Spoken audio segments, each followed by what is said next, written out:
bahwa nilai itu sudah maksimal diberikan. Sebenarnya itu sudah cukup dibantu. Anda mesti jujur membaca sendiri apa yang sudah Anda kerja. Ada juga yang mencoba membandingkan nilainya dengan yang lain. Ya tidak perlu, karena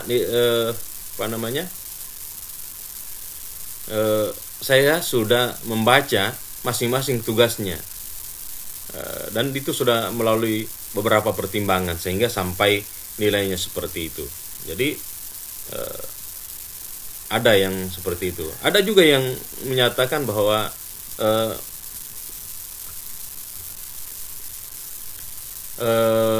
tidak dapat nilainya jangan rendah katanya, karena dia adalah mahasiswa bidik misi. Saya bilang saya tidak ada urusan dengan Anda soal Anda itu mahasiswa bidik misi atau tidak.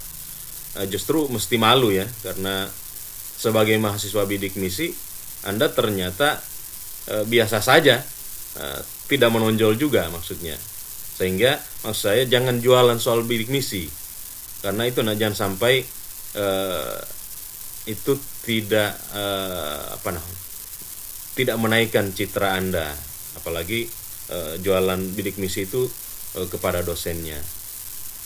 Saya selalu berusaha untuk membaca tugas-tugas yang Anda berikan. Maka di perkuliahan juga ini, sebagaimana yang lalu, saya akan menyediakan waktu untuk melakukan review. Biasanya saya akan tayangkan di YouTube review tugas Anda. Tentu tidak semua, saya hanya pilih secara acak saja untuk Anda lihat bahwa seperti itulah kondisi tugas-tugas yang Anda kerjakan. Jadi sebenarnya karena saya sudah tayangkan, seharusnya bayangan saya tidak ada yang komplain, karena itu menggambarkan, sebenarnya sudah menggambarkan seperti apa tugas yang Anda bikin. Saya harap komplain-komplain seperti itu di perkuliahan kita ini tidak terulang lagi ya. Tapi lagi-lagi biasanya masih ada ya. Makanya orang-orang seperti itu saya tantang juga. Ya, kalau tidak terima nilainya, silakan menghadap sama saya, nanti saya uji secara lisan saja. Biar kalau supaya lebih tertantang seperti itu. Kalau saya positif saja melihat itu. Oke. Jadi itu untuk beberapa domain evaluasi yang mungkin semoga bisa kita pahami bersama. Yang jelas untuk evaluasi ini saya berusaha memberikan yang terbaik ya. Tetapi saya kadang-kadang cukup bekerja keras juga untuk memberikan yang terbaik, karena ternyata hasil pekerjaan itu tidak dapat mendongkrak keinginan saya untuk membantu gitu. Oke. Sampai di sini ada pertanyaan?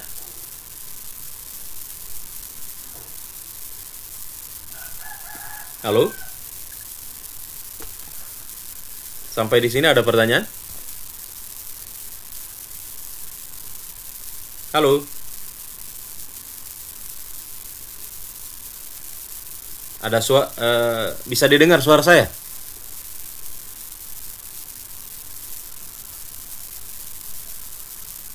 Halo?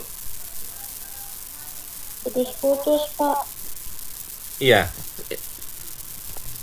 Bisa didengar suara saya sekarang? Ya, Pak. Ada pertanyaan sampai di sini soal evaluasi ini atau soal perkuliahan kita yang slide 1 dan 2? Bisa, Pak. Halo? Ada pertanyaan? Oke, baik. Saya lanjutkan ya. Nah, topik perkuliahan kita ini cukup sederhana ya, hanya 7 topik yang coba kita akan kembangkan, karena saya selalu berpikir agar perkuliahan kita ini tidak hanya berlangsung secara teoretik, tapi kita lebih berupaya untuk memahami secara praktis, karena kita berharap nanti outputnya juga ada. Nah, jadi outputnya itu nanti akan kita lihat pada tugas di akhir semester dalam bentuk proposal penelitian, dan jika dimungkinkan kita akan mencoba lebih melangkah lagi kepada pengambilan data lapangan dan penulisan laporan penelitian. Tetapi yang lebih realistis kemungkinan adalah proposal penelitian. Dan di ujian akhir semester itu salah satu penilaiannya adalah kemampuan Anda untuk menyajikan atau mempresentasikan proposal penelitian Anda itu dalam bentuk simulasi seminar penelitian. Jadi di samping proposal, Anda juga menyiapkan PowerPoint untuk seminar proposal. Nah, itu di semester lalu tidak saya lakukan. Di semester ini penelitian kuantitatif coba saya berlakukan lagi. Nah, 7 topik ini yang akan membantu Anda semua untuk dapat menyusun proposal. Jadi Anda mesti memahami pertama tentang ini,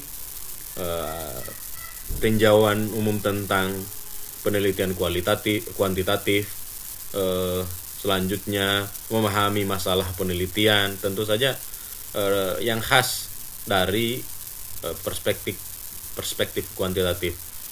Dari masalah kemudian bagaimana kita dapat meneropong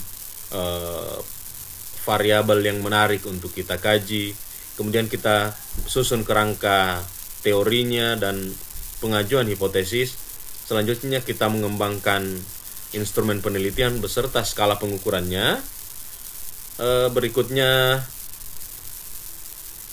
teknik pengumpulan datanya, dan kalau data sudah terkumpul, maka bagaimana kita menganalisisnya. Jadi itu topik perkuliahan kita, cukup pendek, cukup simple untuk kita pelajari. Lagi-lagi orientasi kita adalah orientasi output. Sekedar perbandingan saja, saya sudah pernah melakukan eksperimen tentang bagaimana menghasilkan output perkuliahan di kelas lain beberapa semester lalu. Hampir satu kelasnya akhirnya menghasilkan proposal penelitian, bukan hanya untuk kepentingan penelitian ini, bukan hanya untuk kepentingan penyelesaian mata kuliah ini, tetapi proposal yang sudah bahkan siap untuk diajukan di program studi untuk penelitian skripsi yang sesungguhnya. Nah, maksud saya pergunakan perkuliahan kita ini yang hanya 1 semester untuk mendapatkan sesuatu yang lebih. Jadi proposalnya nanti diupayakan dikerja secara serius dengan mengikuti alur ini, topik-topik ini dikerjakan secara serius proposalnya, sehingga nanti dapat diajukan di program studi untuk penelitian skripsi. Nah, itu yang saya maksud. Jadi kita sekali mendayung 2-3 pulau terlampaui, kira-kira begitu. Jadi harapannya kita itu kita tidak melewatkan perkuliahan ini dengan hanya targetnya menyelesaikan perkuliahan saja, tetapi ada nilai tambah dari itu. Oke. Sampai di sini ada pertanyaan?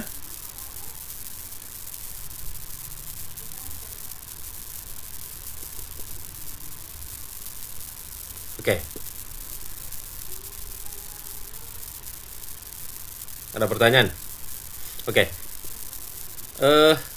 Saya menampilkan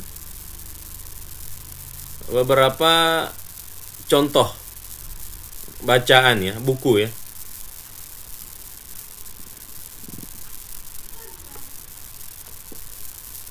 Contoh buku yang bisa kita pakai, yang bisa Anda gunakan.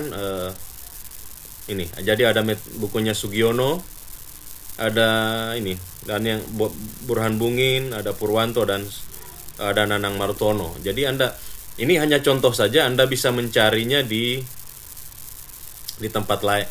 Anda bisa mencari buku yang lain.